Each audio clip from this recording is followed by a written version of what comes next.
মাকে নিয়ে চলে গেছিলাম হাটে। আর হাটে যাওয়ার পর আমি তো দাম শুনে একদম অবাক হয়ে গেছি।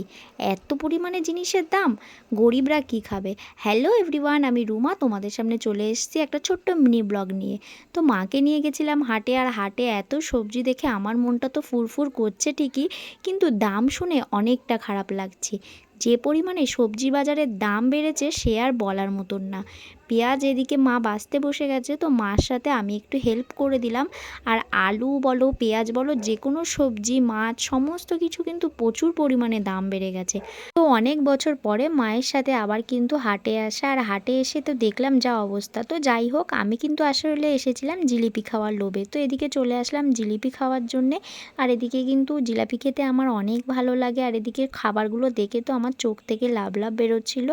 তো যাই হোক, এখান থেকে জিলাপি কিনে নিলাম। এখন কিন্তু এখান থেকে বাড়ি ফেরার পথে রওনা দেব। আমার খাবার তো কেনা হয়ে গেছে, এবার মা তো মার খাবার কিনবে, তাই না? তাই কিন্তু মা চলে গেছিলো এখন পানের দোকানে।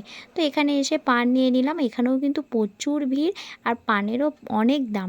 তো যাই হোক, এখন এখান থেকে বাজার করা হয়ে গেছে, তো আমরা এখন বাড়ির দিকে রওনা হব। তো এদিকে বাড়ির দিকে রওনা হয়ে গেছি। তো বাড়িতে এসে কিন্তু সবার প্রথমে জিলিপিটাকে বের করে খেতে শুরু করে দিলাম। আর সত্যি কথা বলতে জিলিপিটা অতটাও ভালো ছিল না যতটা আমি ভেবেছিলাম। একদম নরম, আর তার মধ্যে এতটাই রস ছিল যে খেতে ভালো লাগেনি।